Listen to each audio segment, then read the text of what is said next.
greatest invention of 20th century is not the invention of insulin or penicillin. The greatest invention is a man can alter his attitude. పొద్దున్న లేచి cell ఫోన్లో girl ఫ్రెండ్కి hi darling how are you అని రాయటమే జీవితంలో ఆనందం అనుకుంటారు. కానీ పొద్దున్న లేచి జాగింగ్. గెలుపు ఓటములు నేర్పించవలసిన మైదానాల్లో మనం వెళ్ళట్లేదు. కాబట్టి జీవితంలో గెలుపు ఓటములను మనం తీసుకోవడానికి మనలో ఉన్న క్షమత సరిపోవట్లేదన్నమాట. ఆఖరి శ్వాస దాకా అవతల వాళ్ళ గురించి ఆలోచించిన వాడే మహనీయుడు. సంవత్సరానికో 2 ఏళ్లకో 3 ఏళ్లకో 5 ఏళ్లకో మీ గమ్యం ఏమిటో మీకు తెలియొద్దు. చక్కగా ఆరాధించవలసిన దీపం కూడా ఆరిపోకుండా నిధనం కాకుండా ఎలా కాపాడుకుంటామో అలా నిన్ను కాపాడుకుంటోందమ్మా అమ్మ. ఇదమ్మా అమ్మ చేసేది. ఎంత సాహసం, ఎంత విల్ పవర్, ఎంత డిటర్మినేషన్. సో హ్యూమానిటీకి వాల్యూ చేసే ఏదైనా లెవెల్ 6 లీడర్షిప్ అంటాను నేను. నా దేశం నాకేమిచ్చింది కాదు, నేను నా దేశానికి ఏమి ఇవ్వగలను. అంటే ఈ లైఫ్ లో ఏం చేసినా అంటారు, ఏం చేయకున్నా ఆరాటం ఉన్నోడు పైకి రాడు, పోరాటం ఉన్నవాడు పైకి వస్తాడు. మెమరీ సీక్రెట్స్ ఎలా గుర్తుపెట్టుకోవాలి? మీరు ఏదైనా ఒక విషయాన్ని గుర్తుపెట్టుకోవాలనుకుంటున్నారు. పోయే తరానికి మీరు ఎన్నెన్ని ఇన్వెన్షన్స్ ఇస్తున్నారో దాన్ని ముందే ఊహించుకుని మీ ముందు మీ ఎదురుగుండా ప్రతి దేశం ఇంకొక దేశం మీద దాడులు చేసింది, దండయాత్రలు చేసింది.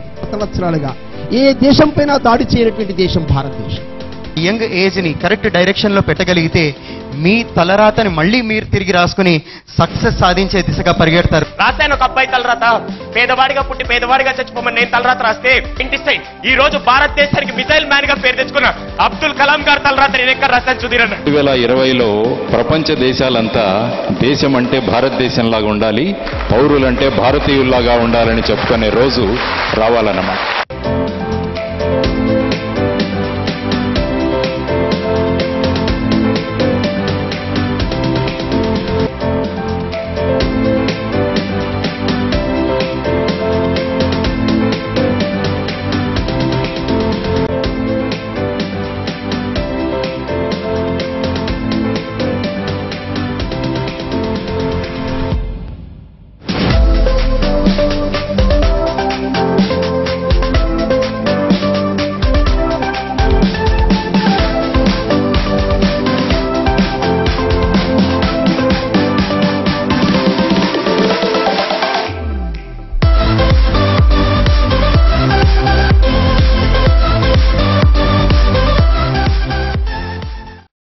भारत माता के, भारत माता के, भारत युवा शक्ति के.